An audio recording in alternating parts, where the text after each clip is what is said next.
So, magandang umaga mga bata. Bago tayo tumungo sa ating panibagong aralin, maaari ba pumunta sa harapan ang presidente ng inyong klase at pangunahan ang ating panalangin.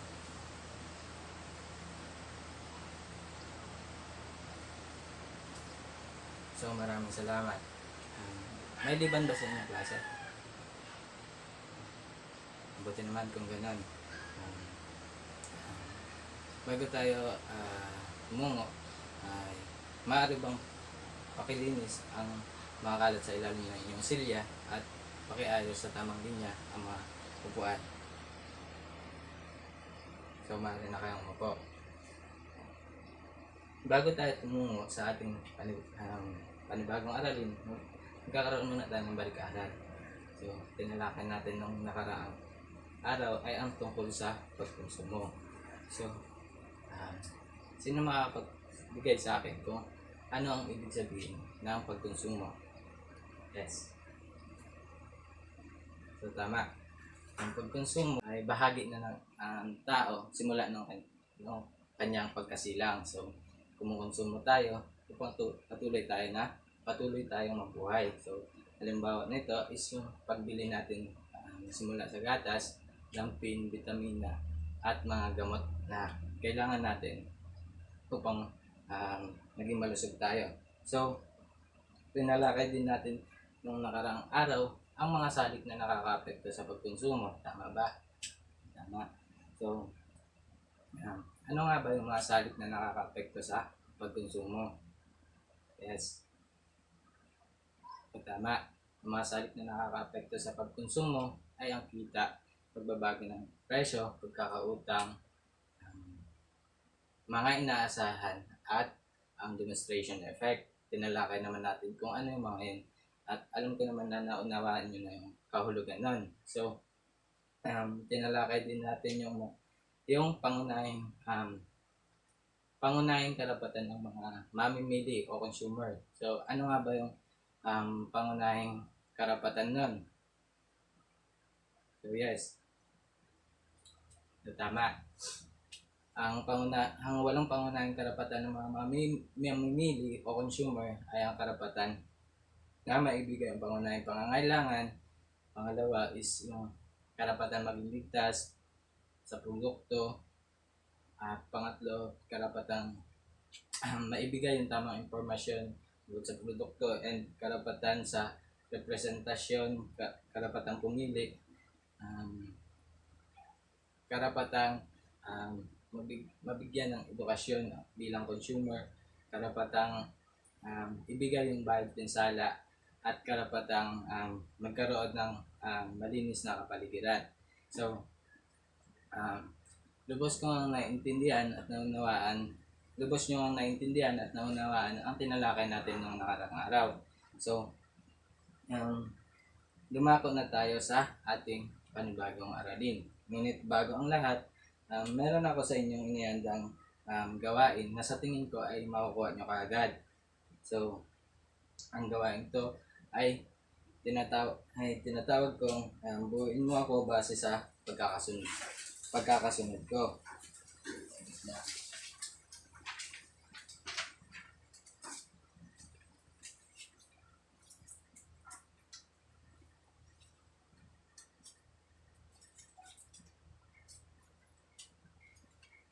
So, nakikita naman kung ano yung nasa harapan. So, pag susunod-sunodin nyo yung mga picture na yan, base sa bilang nila. So, meron dyan na 4 na picture. So, sa pagkakasunod-sunod, ibibigay nyo lang yung bilang ng bawat larawan. So, gagawin nyo to sa kalahating 1/4 sheet of paper, and ibibigay nyo sa akin ito, and magkakaroon tayo ng presentation mamaya sa mga pamprosesong tanong ukol dito sa inyong gawain. So, gagawin nyo to sa loob ng 3 minuto. So, maaari na magsimula.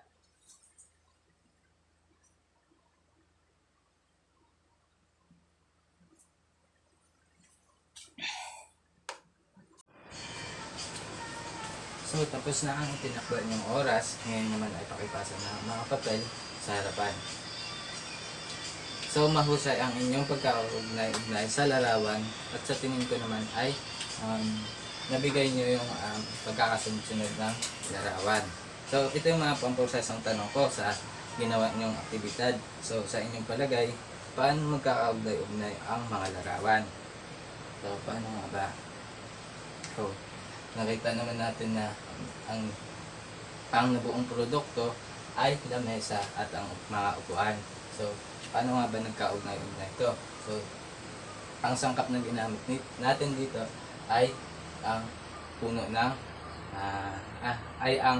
troso. Simula sa pagpuputol ng mga puno at pag-iimbak ng mga naputol na puno, pag-uukit at ang output na nagawa. Ito nga ay ang lamesa at ang upuan. So, pangalawa naman is ano ang nagabatayan mo sa pag-asa sa ayos ng larawan. Tama, binasa mo sa sangkap muna bago sa process tapos sa output. So, ano ang tawag sa prosesong naganap mula sa una hanggang sa ika-4 na larawan? So, tama. Ito nga ay ang mga ba? So, tama. Ito yung paggawa ng isang produkto. So, upang mas lalo kayong malinawan kung ano yung paksang tatalakayan natin ngayong araw is ano yung nakikita nyo sa inyong paligid. Tama, merong puno. So, sa punong yan, ano ang pwedeng gawin at ano ang pwedeng gawin o magawa dito? So, yes. Pwedeng gawin dito is panggatong upang makaroon ng makapaglikha ng apoy at andi dito din yung lamesa at ang upuan. So, sa tingin nyo, ano yung paksang aralin natin ngayong araw na ito? So, tama. Ang paksang aralin natin ngayong araw na ito is tungkol sa produksyon. So, tanggalin ko na ito.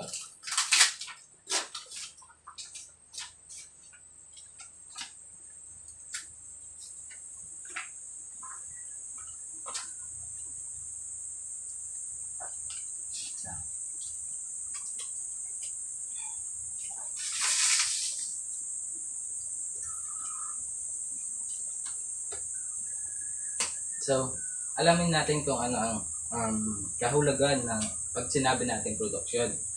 So, base sa inyong ginawang aktibidad kanina, magbigay ng pansariling kahulugan ng production. Yes.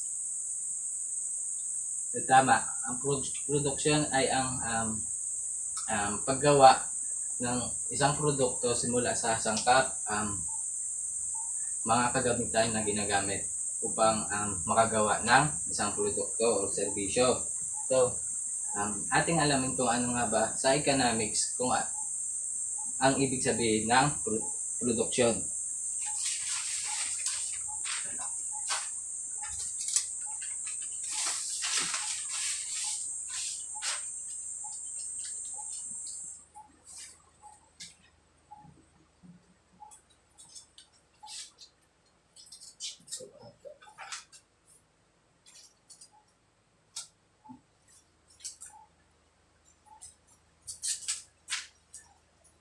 So, maaari bang pakibasa?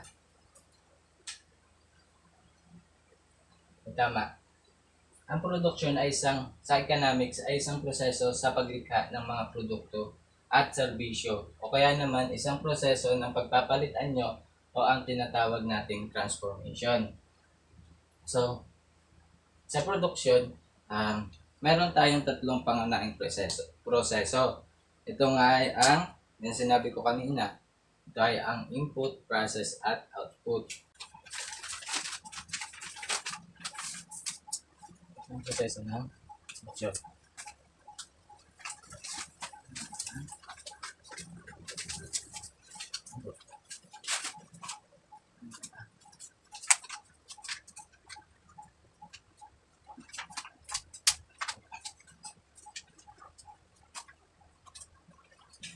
So, bago natin tukuyin kung ano yung mga kahulugan niyan, is magkakaroon tayo ng maikli ulit na gawain. Ito ang inyong gawain. Makikita niyo naman yan sa laptop.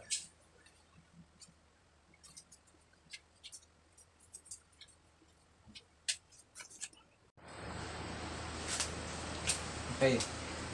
Bago natin muna alamin kung ano ibig sabihin ng tatlong pangunahing proseso ng produksyon, ay nagkakaroon tayo ng maikling gawain. So, nakikita niyo sa harapan na may nilagay ako mga larawan, at ang gagawin nyo is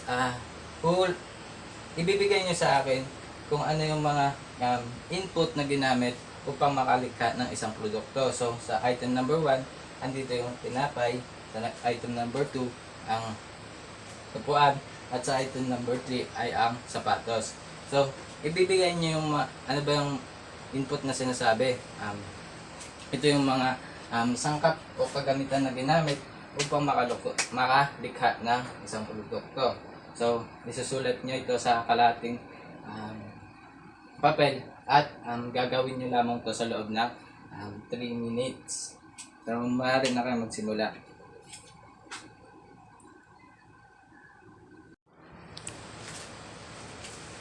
So, natapos na ang inyong itinakdang oras at maaari na ipasa ang inyong mga papel. So, nakita ko naman sa inyong mga papel na alam niyo naman yung mga kagamitan sa or input na ginamit sa paglikha na produkto. So, may inihanda ako mapaprosesong tanong. So, una, nahirapan ka ba sa pag-iisip ng mga input o sangkap na kailangan para sa output? Bakit? So, sa palagay niya, nahirapan ba kayo? So, hindi. So, hindi naman nabago sa inyo kung paano gumawa ng isang tinapay. So, alam niyo naman na yung mga sangkap na ginagamit para makabuo ng tinapay. So, pangalawa, ano naman ang ugnayan ng mga sangkap na nasa kahon ng input at ang larawan na nasa kahon ng output? So, yes. So, ang ugnayan nito is yung sa input, ginamit mo yung mga sangkap, pinaghalo-halo mo at nakabuo ka ng o nakalikha ka ng output, which is ang upuan. So, ano ang katawagan sa proseso ng nag-ugnay sa kahon ng input at sa kahon ng output? So, ano nga ba ang katawagan sa proseso ng nag-uugnay sa kahon ng input at sa kahon ng output? So, andito yan. So, ito ay tinatawag nating transformation process. So, mahusay ang inyong ginawang pagtatalaga ng binigay nyong input. So, atin namang alamin kung ano yung tatlong proseso ng production. So, unahin muna natin yung input. So, ano nga ba yung ibig sabihin pag sinabi natin input? Yes. Magaling. Ang input, ito yung mga sangkap o kagamitan na ginagamit natin upang makalikha ng produkto. So, ito yung mga raw materials o sangkap na gagamitin natin sa paglikha ng produkto. So, atin naman alamin kung ano yung process. So, sa inyong sariling pagpapakahulugan, ano sa tingin nyo ang ibig sabihin ng process? Yes. So, tama. Ang process ay ito yung pagsasama-sama ng sangkap o raw materials o serbisyo na ginamit upang makalikha ng isang produkto. So, ang output naman, ano ibig sabihin ng output? So, yes. O, tama. Sa madaling salita, ang output ay isang resulta o produkto na nabuo sa pamamagitan ng input at process. So, natapos na nating tukuyin kung ano yung tatlong proseso ng production. Ngayon naman ay ating alamin kung ano nga ba yung mga salik na nakakaapekto sa produksyon. Makikita natin sa harapan ang apat na salik ng produksyon. So ano-ano nga ba ang mga ito? So narito ang lupa, paggawa, kapital at entrepreneurship. So una muna nating alamin kung ano ang ibig sabihin ng lupa na isa sa mga salik ng production. So meron na ako papakita sa inyo harapan. So ano sa larawan, ano yung pinapakita sa larawan? Tama. Ano dito yung may yamang likas ng lupa, yamang likas ng tubig at mineral. Andito din yung yamang ng kagubatan. So ang lupa ay tumutukoy sa napapakinabangang kakayahan ng kalikasan. So, halimbawa ng salik na ito.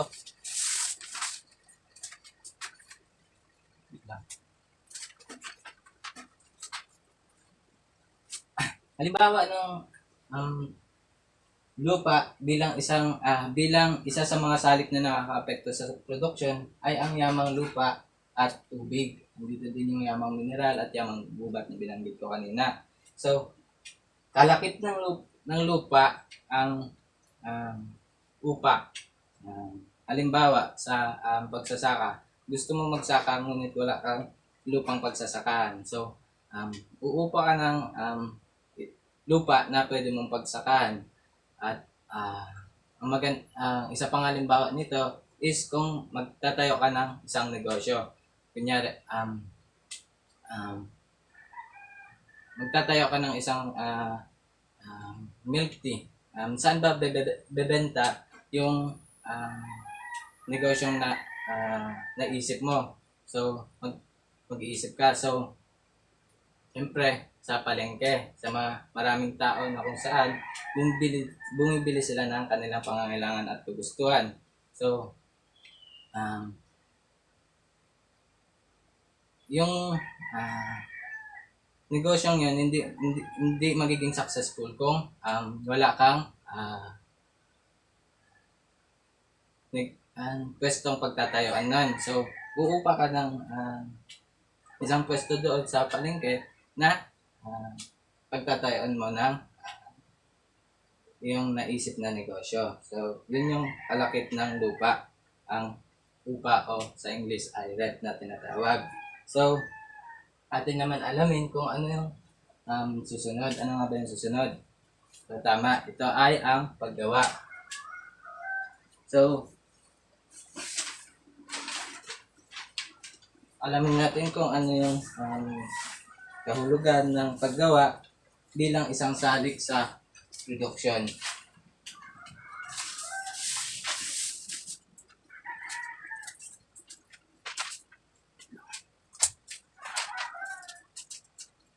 So, lupa. Paggawa. Tinatawag na paggawa or labor ang physical at mental na kakayahan o lakas ng tao upang makapaglingkod o makalikha ng produkto. So, sa paggawa, mayroong dalawang uri nito. Andito yung white collar job at ang blue collar job.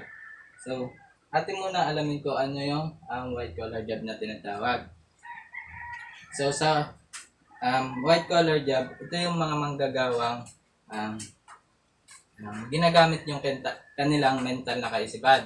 So, kumikita sila sa kanilang pag-iisip lamang.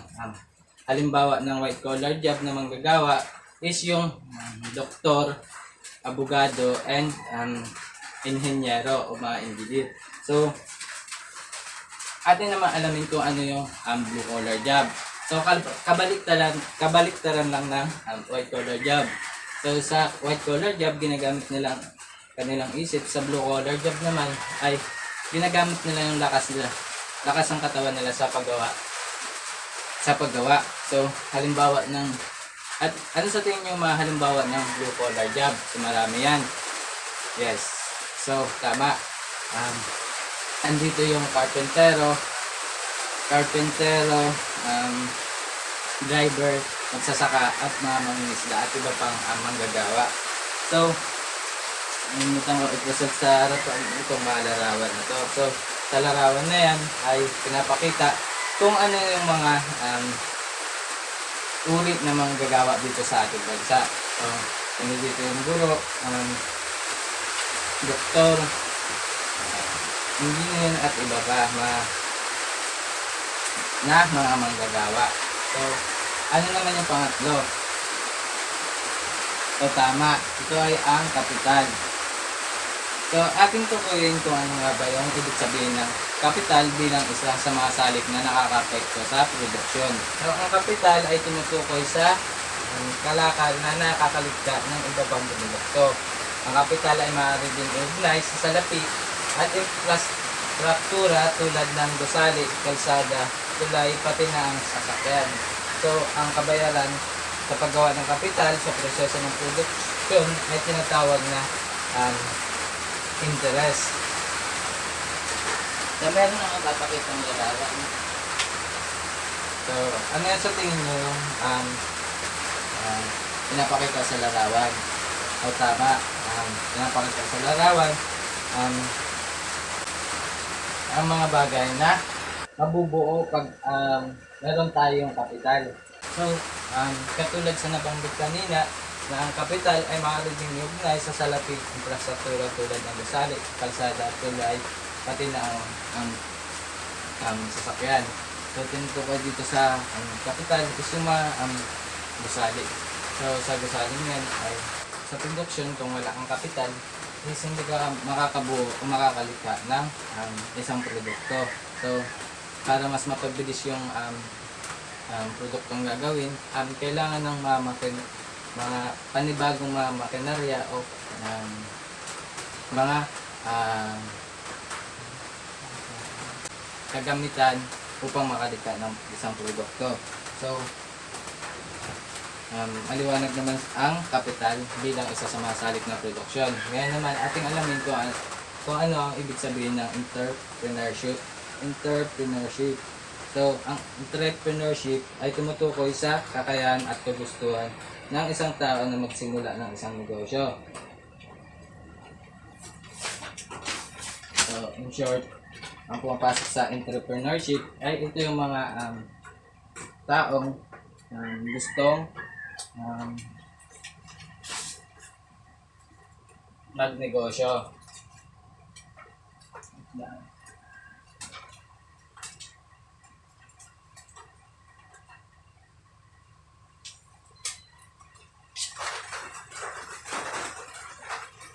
So, ayon kay Joseph Schumpeter, isa sa mga kilalang economist, meron siyang 4 na katangian na meron ang isang entrepreneur. So, una is kakayahan sa pangangasiwa ng negosyo. Pangalawa is matalas na pakiramdam hinggil sa pagbabago ng pamilihan. Pangatlo ay malakas ng loob na humarap o makipagsapalaran sa kahihinatnan ng negosyo. So, kalakip ng entrepreneurship ay ang tubo o ang profit. Ito ay ang karagdagang kita ng isang entrepreneurship.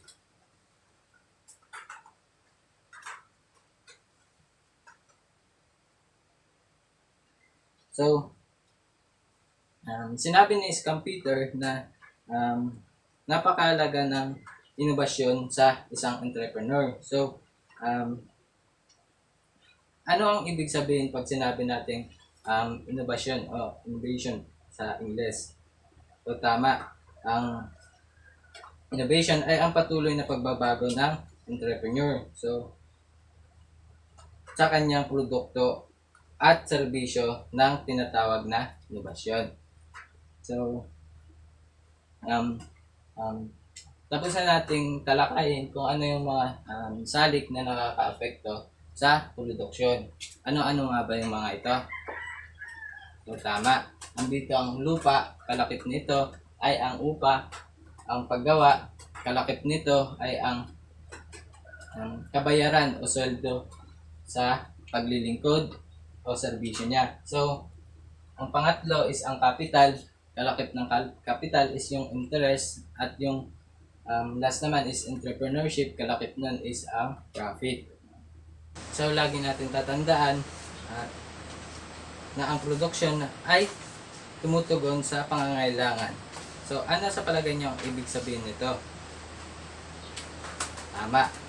So kung walang production, wala rin tayong produkto o serbisyo na ikokonsumo. So, kapag ang mga salik na production ay nag-ugnay-ugnay, ito ay magdudulot ng mga produkto at serbisyo na tutugon sa ating pang-araw-araw na pangangailangan.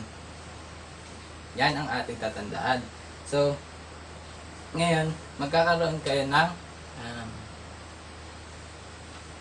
isang gawain o aktibidad. So, may inahanda akong gawain sa inyo. Ito ay pangkatang gawain. So, bago ang lahat, nais ko muna kayong ipangkat sa 3. Pumunta na sa kanilang pangkat. So, gumawa, panuto ng gagawin yung aktibidad. Gumawa ng isang produkto na ginagamitan ng 3 proseso. So, napag-aralan natin kanina kung ano yung 3 proseso ngayon. So, at ang klasifikasyon nito. So, andito yung, ano nga ba yung mga klasifikasyon nito? Andito yung lupa, paggawa, kapital, at ang entrepreneur. So, ang mga nabanggit sa ating aktibidad ay hindi na pwedeng gamitin. Yung ginawa nyo kanina is hindi nyo na yung gagamitin sa inyong aktibidad. Yung tinapay, lamesa, upuan, at sapatos. So, gagawa kayo ng sarili nyong produkto. At gagawin nyo lamang ito sa loob ng 5 minuto. Ayan, nagsimula na sa pagpaplano. At pagkatapos nan is ipipresenta nyo sa harapan kung ano yung mga produktong naisip nyo at yung ipapaliwanag nyo kung ano yung proseso at ang klasifikasyon na ginamit nyo sa pagbuo ng produkto. So, natapos na ang itinakda nyong oras, maaari nang ipresenta ang inyong naisip na produkto o serbisyo. So, mahusay ang inyong pagprepresenta ng inyong napiling produkto at naipaliwanag nyo naman ng gusto kung ano yung mga prosesong ginamit at ang klasifikasyon na ginamit dito. So, tunay ko nga nalaman na natuto kayo sa ating talakayin ngayong araw na ito. So, upang lubos kong pang malaman kung tunay kayong nakaalala o tumatak sa isip niyo kung anong pinag-aralan natin, is may inanda ako ditong concept mapping. Sa concept mapping na yan is ilalagay nyo kung ano yung outline ng ating napag-aralan. Yun.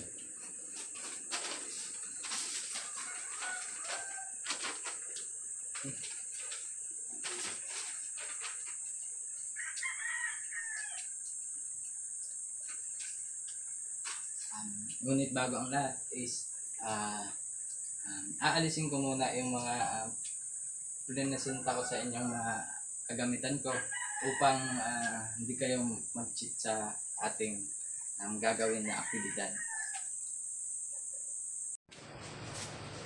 So, natapos na ang inyong itinakdang oras, maaari na ipasa ang inyong mga papel. So, makita ko naman yun kung ano yung kalagahan ng pag-aaral ng production sa inyo. So, naibigay niyo dito sa papel nito, sa kasagutan ninyo kung ano ba ang kalagahan ng production. So, kung walang production, wala din tayong bagay o produkto na ikokonsumo. So, Bago matapos ang ating aralin, meron akong inihandang maikling pagsusulit para sa inyo.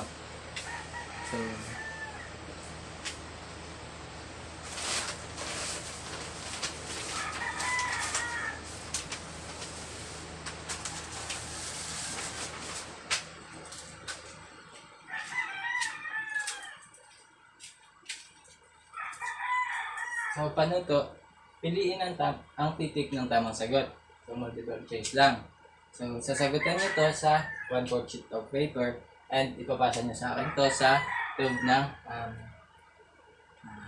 3 minuto sapagkat madali lamang ito and may option naman kayo sa pagpili ng inyong kasagutan. So, maaari na magsimula. Mabilis natin ako magsalita.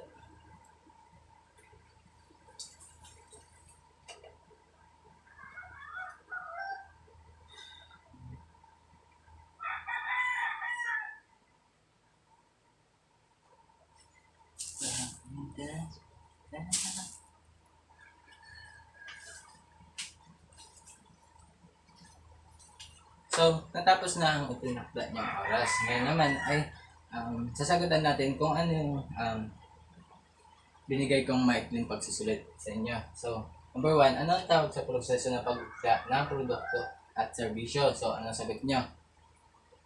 O, tama. Ang sagot dito is production, letter A. So, pangalawa, ano ang tawag sa proseso na ginagamit sa paggawa ng produkto? So, ano ang sagot niyo dito? Tama, ang sagot niyo dito is ang tatlong proseso ng production, which is input, process, at output. So, pangatlo, ano ang tumutukoy sa kakayahan at kagustuhan ng isang tao na magsimula ng isang negosyo? A, kapital. Lupa. C, paggawa. P, entrepreneurship. O, tama. Ang sagot dito is letter D, entrepreneurship. So, ang apat naman is ano ang tumutukoy sa napakinabangang kakayahan ng kalikasan kasama ang ibabaw at ilalim na likas na yaman ng ating bansa. So, anong kasagutan niya dito? So, tama. Ito ay ang lupa. So, sa panglima naman is ano ang tumutukoy sa kalakal na kakapalikha ng iba pang produkto kung saan mas mabilis ang paggawa kung may makinarya. Ano nga ba ang salip na ito? Anong sagot niyo dyan? So, tama. Ito ay ang kapital. Lubos akong natutuwa sapagkat marami sa inyo nakakuha ng tamang sagot. And bago matapos ang ating talakayin, meron din ako inihandang takdang aralin para sa inyo.